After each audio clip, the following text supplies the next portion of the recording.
Tend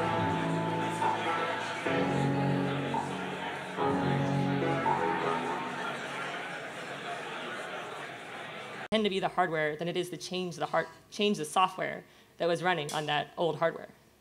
So agreeing on the ISA gets you lots of great software. So you get tools that know how to speak this language. So you get compilers, assemblers, you get tools that let you debug programs that are running on that kind of hardware. You can get visualizers that show you how the code is executing through a machine speaking that language. You get emulators of things that can pretend to be that hardware, and simulators that can simulate that hardware.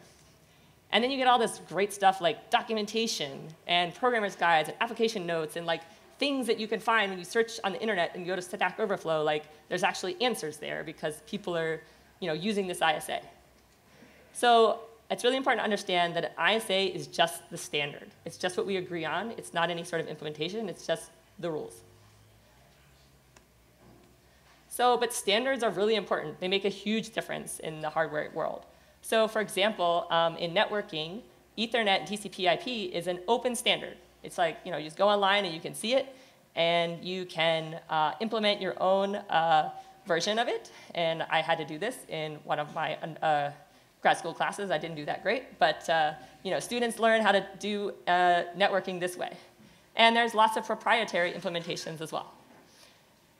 Similarly for OS, there is a standard for how to do multi-threaded things, so you don't have to kind of understand what hardware you're writing on when you're what kind of hardware you'll be running on when you're writing your user-level application. And so the operating system kind of provides that abstraction. So Linux and FreeBSD are open implementations of this, but Microsoft Windows does the exact same thing, or uses the same standard. So you can write apps that are kind of portable across the two.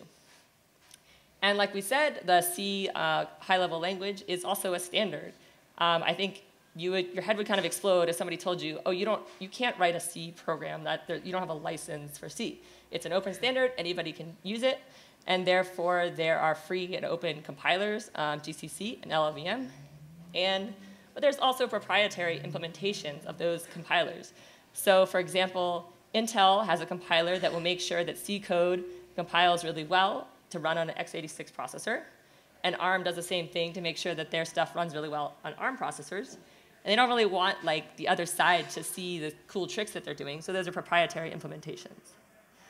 Similar with databases and graphics. But before, Risc-V has been around for a little while, but before Risc-V, there really wasn't an open standard. It was just the standard, just the rules that we're going to follow. And therefore, there weren't really any free and open implementations of this non-existent standard. But there were lots of proprietary standards, like x86 and ARM, and so there are lots of proprietary implementations. The problem with the proprietary ISAs is that they come and go. They're kind of subject to the whims of companies and their successes and failures and business decisions and stockholder pressures and things like that.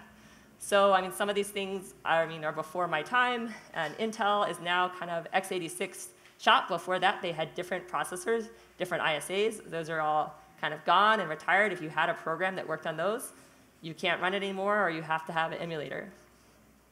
Another great example is MIPS. So they have an ISA that the company built processors that use that ISA, and it was proprietary. The company got sold to Imagination, then they got by Wave, an AI startup, then they open sourced their thing a year ago, and it was really exciting. I just learned yesterday that that's not even open source anymore. They just killed it. So you're completely at the whims of companies. Similar story with Spark. They open sourced their they made their open Spark processor. Then the company got acquired by Oracle. They got shut down. There's still people making the processors, but it just kind of comes and goes. And even ARM is incredibly popular right now, but the company itself was sold to SoftBank, and now it's being sold off to Abu Dhabi Investment Fund. It's just never quite sure what might happen, what these different kind of investors might decide to do with ISA. So one other thing about why Risc-V, why is Risc-V coming? So if you look at a modern chip, which you might call an SoC or system on a chip, the question is, how many ISAs does it actually speak? This is a chip that comes from NVIDIA. So if you've been listening to my talk, you might think it speaks the NVIDIA ISA. But that would be a wrong assumption. Modern SoC is made up with lots of different processors, actually. There will be an applications processor, often ARM, which is kind of the workhorse, just kind of managing everybody else's tasks, doing all the general purpose stuff that's hard to generalize. But then there's graphics processors that are doing lots of like matrix operations and convolutions and stuff like that. Similar with image processors. Then there'll be like radio DSPs that need to do Fourier transforms and like just process a lot of data. And they don't need to do things like just random memory accesses and stuff like that. Similar with audio. Then there'll be security processors that are optimized for doing like AES operations or like block encrypt operations. And they might be kind of hardened to make sure that they are resistant to attacks, which I think the talk after this one. And then there'll be like a power management processor that's super simple, super boring. You just want it to be small and work and not take up a lot of space. And each of these have their own ISA because they're all proprietary. Or why is it like that? So first of all, the ISAs don't work very well to each other. So the apps processor ISA kind of has to deal with everything kind of well. So it's big and inflexible. And the accelerator's like, I don't want to do all that stuff. I just want to like, do my Fourier transforms really well. And so the accelerators have to come up with their own language. And then secondly, all of these IPs are actually coming from different companies. I mean, NVIDIA is not an expert in making all of these things. Sorry. I've got my timer going. So NVIDIA is not an NVIDIA is not an expert in making all of these things. So they have to buy these things from different providers, and the different providers, don't have rights to each other's ISAs, so they all have to come up with their own languages. And then finally, there's some things that are like so simple, you might task someone in your own engineering staff to, build the processor for this thing. And, I'm a hardware designer. If someone comes to me and says, hey, I need you to build a processor for our chip, I'm not going to go buy someone else's because that's my job, so I got to come up with and design something, and so I have to make something up.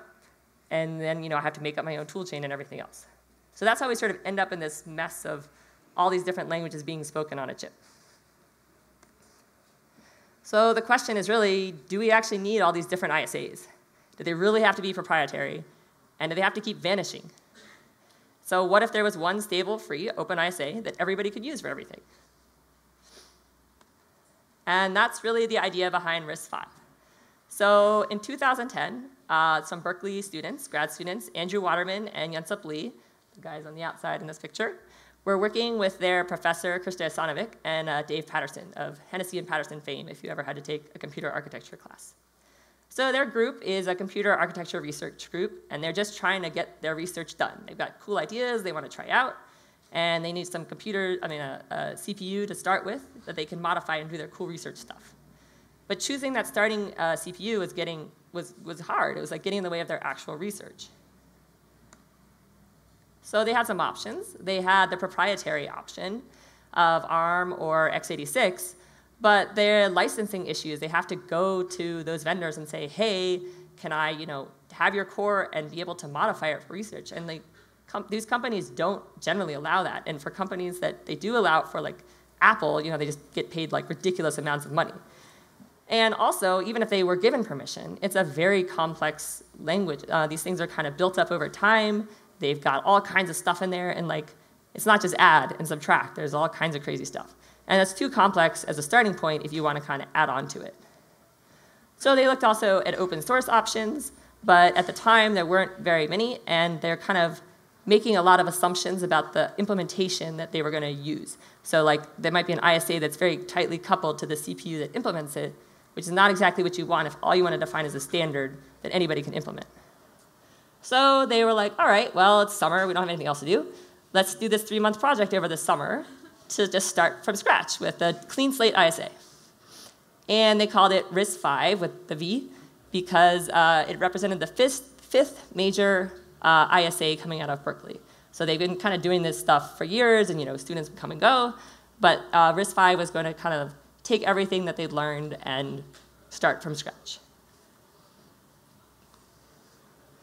So Risc-V as an ISA is super boring.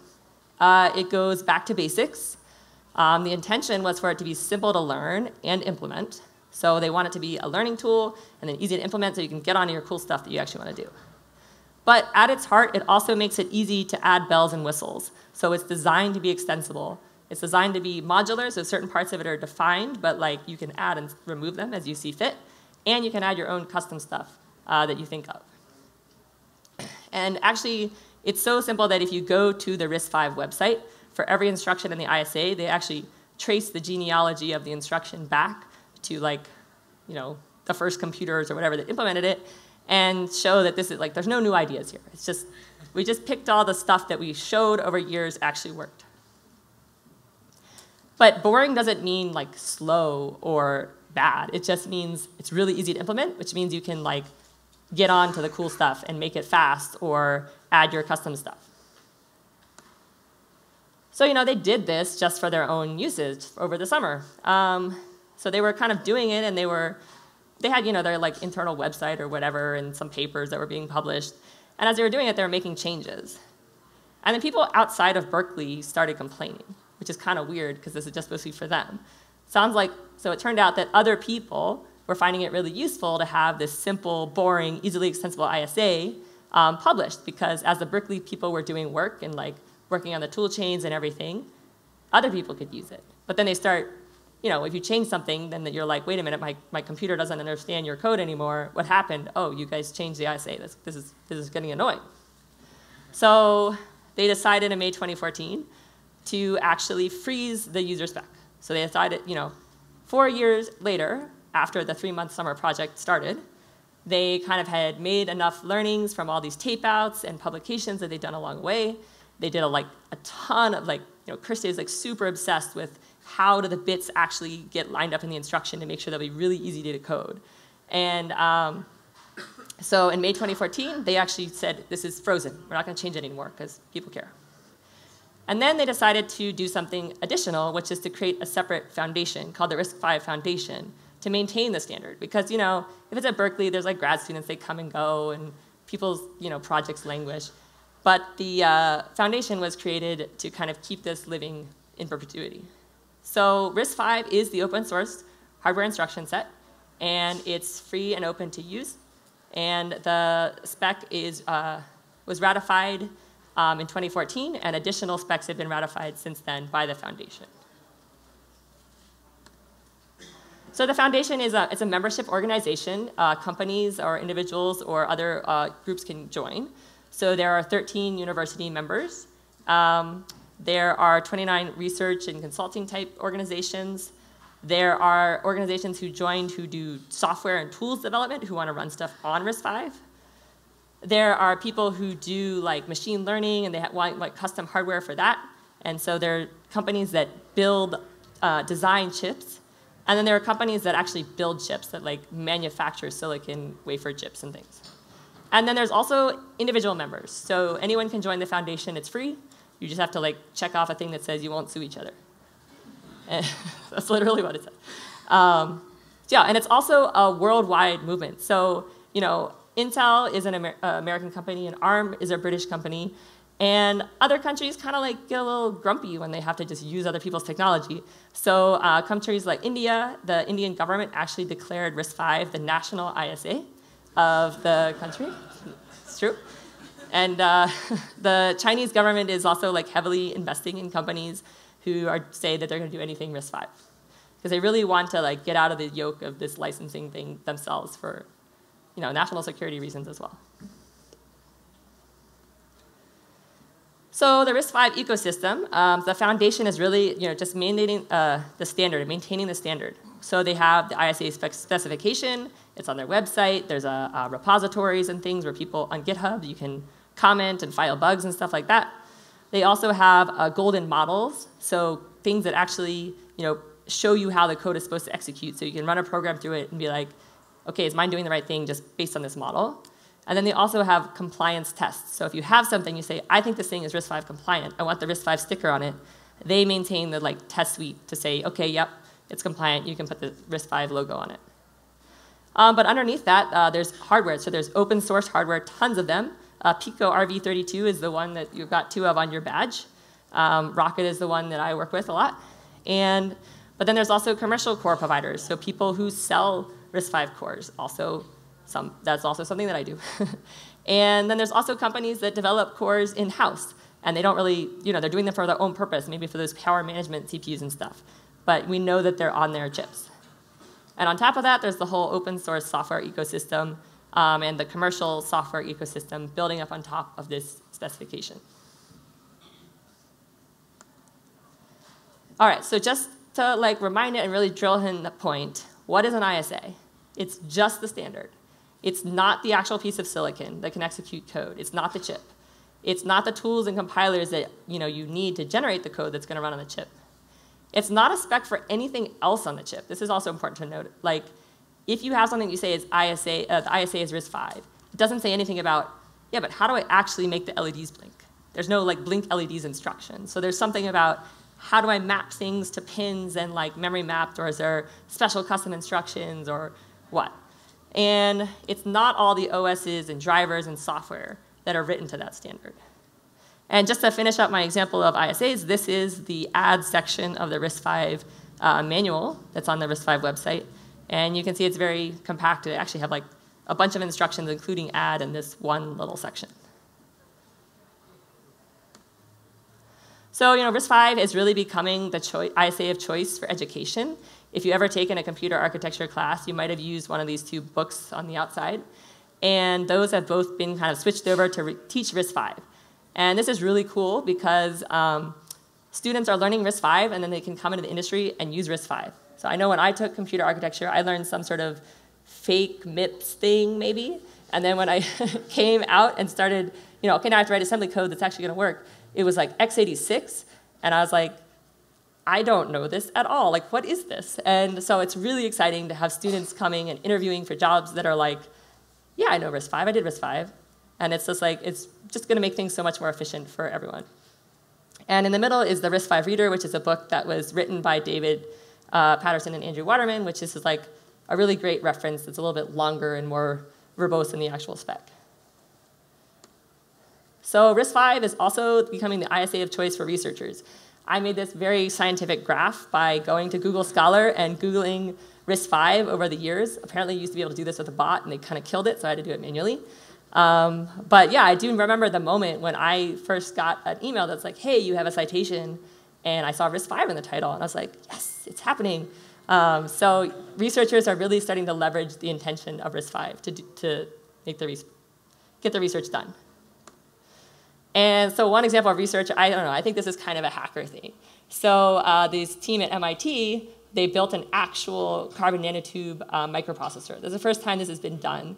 In the past, people have made a gate or maybe a few little gates together, but they actually made a working CPU.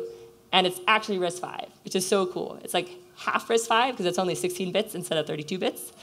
But the point is that because of Risc-V, we can really focus on the cool part of your project. You don't have to sit around and be well, if we're going to design a CPU, what should the add instruction be? It's whatever, just go read the Risc-V manual and you just make the carbon nanotubes do their thing.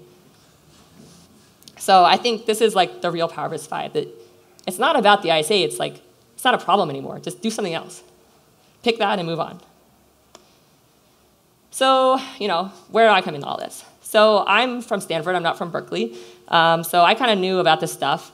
In 2016, I was working at a crypto hardware company, which was super cool, but super secretive, and nothing was open source.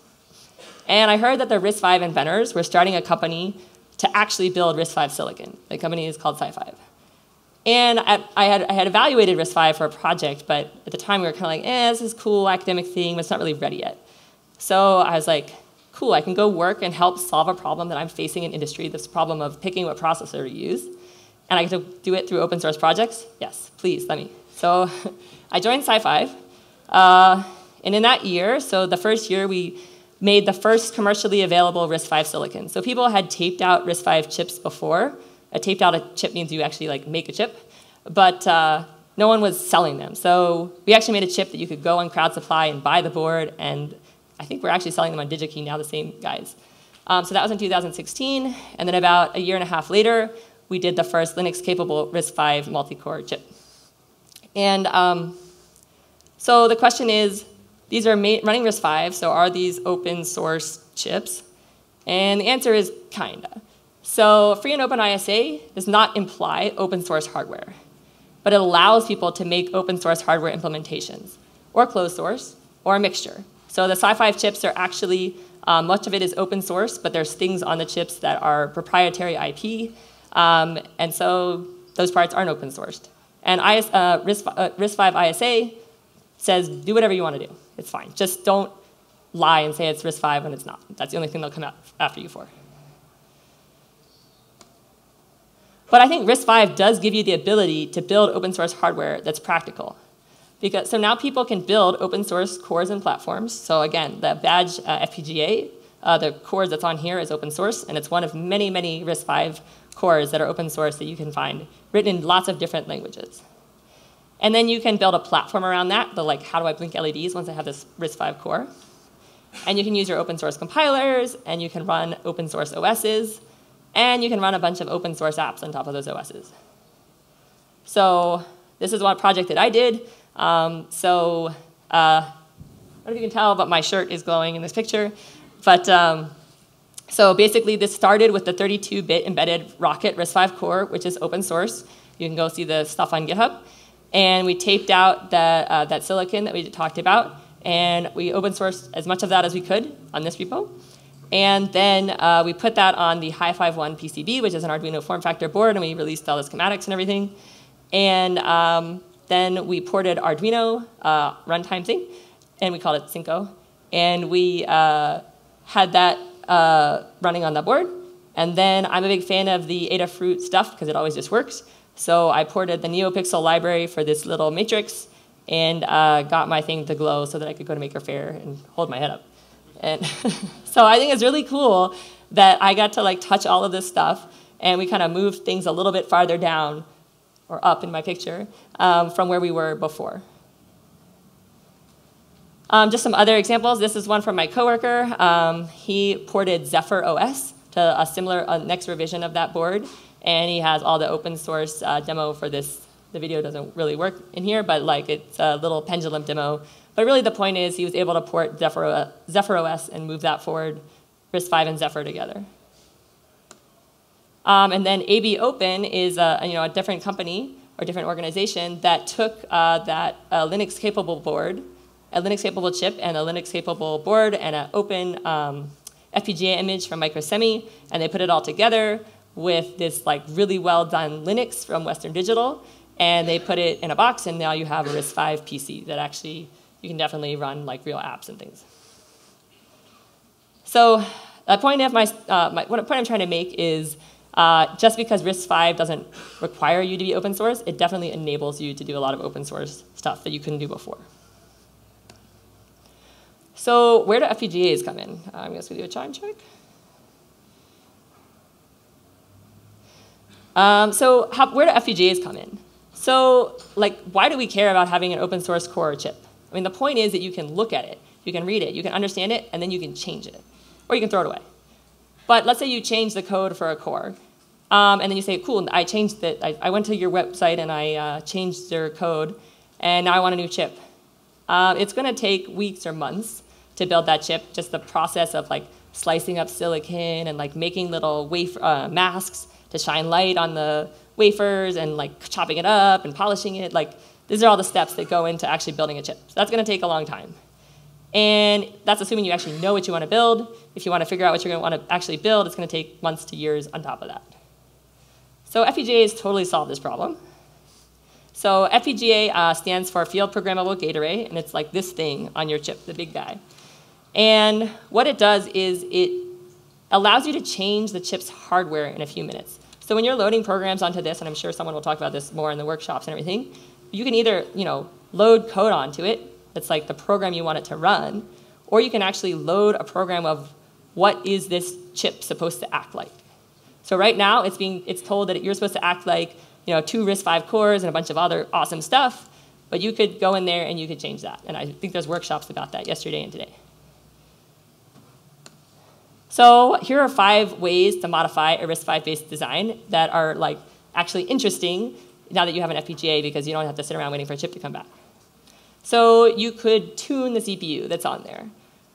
So that means you could take the CPU, you could change things like the cache size, how much memory does it have, how much branch prediction does it do, how deep is the pipeline? So you're kind of trading off frequency and area to try to get something that works for your application. Maybe you need something that fits in this FPGA, that's a tiny FPGA, and all you needed to do is like blink an LED. Or you actually want to do some crazy, machine learning acceleration thing, and you need a lot more resources, and it fits on the FPGA, so you can change that stuff. I would say this is kind of basic computer architecture stuff. You don't really need a special ISA to do this. Like most ISAs will let you tune these sorts of things. Next thing you can do is tweak the CPU. So remember, part of the glory of having open source design is that you can actually look at it and understand it.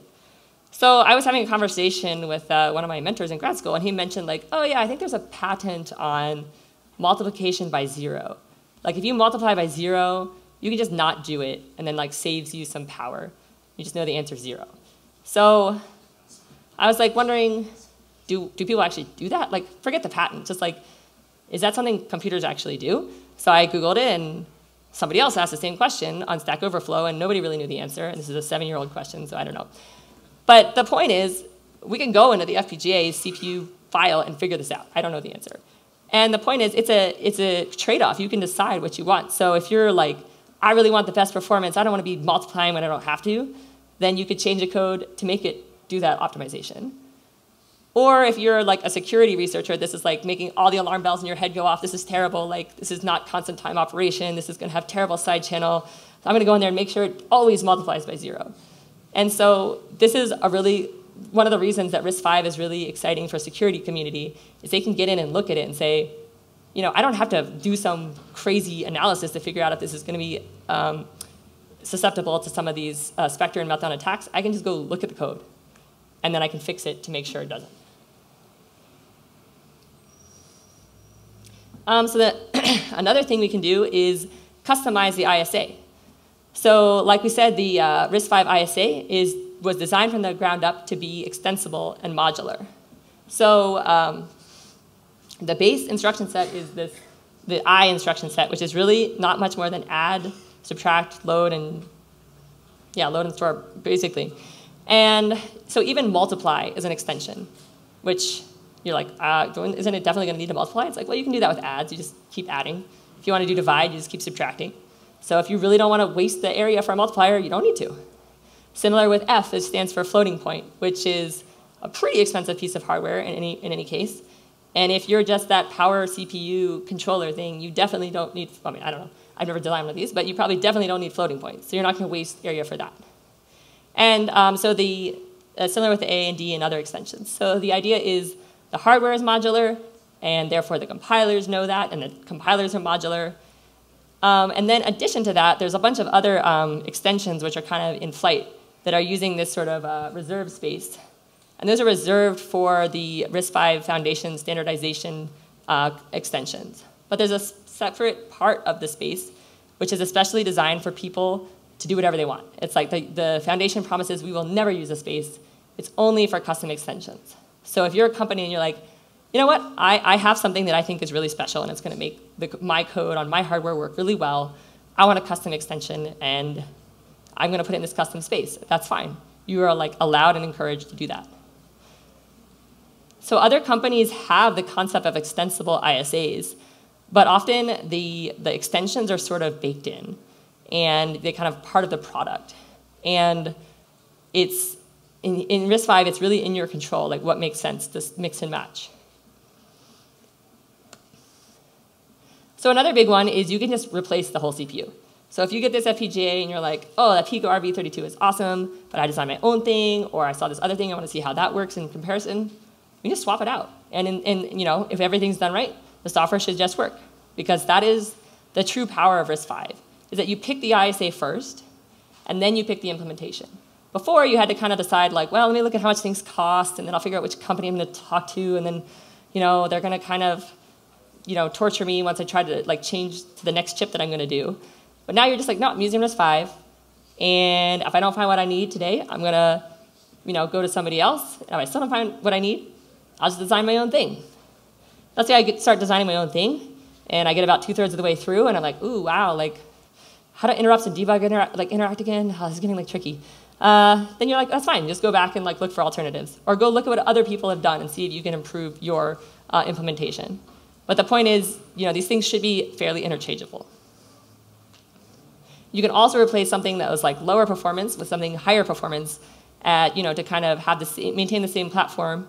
But as people are coming out with like more and more impressive Risc-V CPUs, you can kind of just keep moving up on the chain.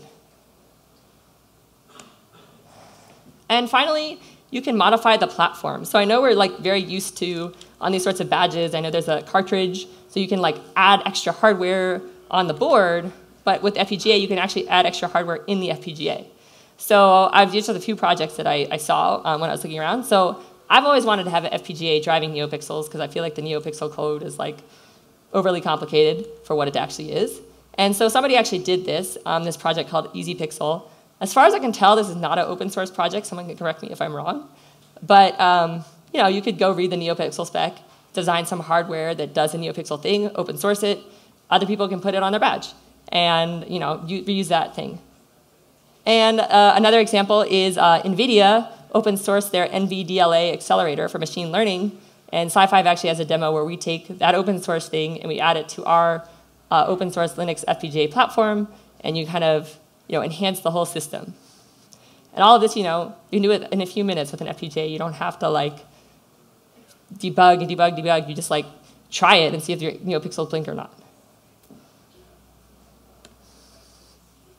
So Risc-V Foundation really recognizes the power of FPGAs, and they've started an annual contest based around FPGAs. So in 2018 was the first year that they did this, and the challenge is basically like, let's get as many people as possible to build Risc-V FPGAs cores. And so there were two challenges. One was the smallest possible Risc-V thing that was compliant to the spec, and then the next was the most performant that was able to fit on a given FPGA. And they had tons of people entering, lots of techniques, lots of languages that people use. People use different languages like Verilog, System Verilog, Chisel, Spinal HDL, and probably other things that I'm not aware of, System C, maybe, sorry if I'm not saying your favorite language. And the cool thing is that part of the requirement of the contest was that they had to be open source that everyone could see. And then in 2019, we wanted to build on top of that by embracing how well Risc-V works with the security community to have attack-resistant CPU challenge. So there were 5 attack vectors that people needed to build hardware that was resistant to those. And again, they had to be open source FPGA implementations. And I think the 2020 challenge will be announced probably in the summer, but I hope everyone here will be FPGA experts by then and can participate. So one last other cool project that's kind of Risc-V and FPGA. There's a project also out of Berkeley called FireSim. And it is basically a project that makes it easy to run stuff in Amazon's FPGA that are in the cloud. So Amazon has this thing called F1, where you can kind of log in and fire up an FPGA and get your image on it. So it's sort of like there's a badge somewhere in the cloud somewhere that you are talking to, and you're saying, this is what I want to put on that. And then I want it to act like a computer now that I've flashed it with this image. And the thing that's what it's really trying to do is not necessarily accelerate what you're doing and act like hardware in the most efficient way possible. It's trying to tell you exactly how it's going to work if you actually tape out a chip like this. If you actually build a chip like this that has this sort of memory latency, this sort of networking latency, how well is your data center going to perform if you put 1,000 of these together? So I think it's a really cool project, and it's not necessarily, doesn't really have anything to do with Risc-V, except without Risc-V, they wouldn't have had anything to sort of start with to put on this project. It would have been like, well, let's sit here and see if we can get a license from ARM, or see if we can design our own processor so that we can start. It's like, no, we start with the Rocket Ship repo, and then we work on the cool stuff.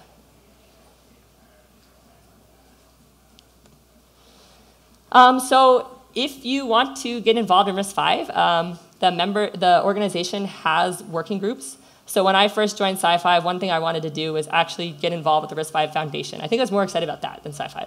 And so when I started, the thing that was sort of on fire was the debug. There was people were saying, we can't use this because we can't debug it. So I worked with the debug task group, and I chaired it for a while. And so we came up with an actual specification for debugging.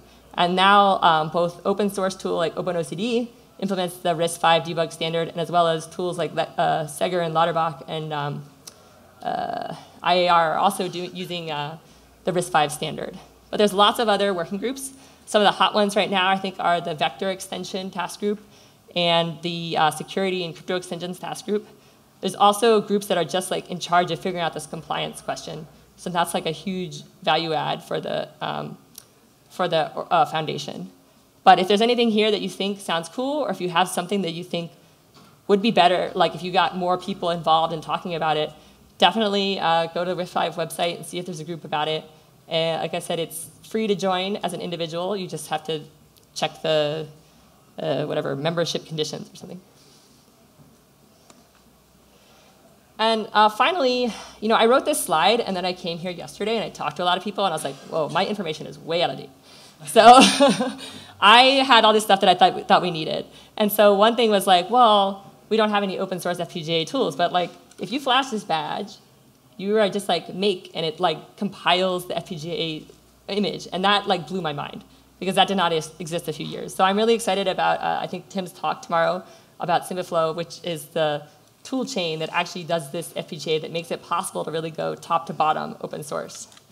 There's also a problem that I encounter is designing your chip itself with only open source tools. So if you take your sort of logic, like the thing you'll find when you go to look at the repo for this SoC, this FPGA, there's a bunch of code there, and that has to finally get translated down to like little rectangles for the stencil in the factory.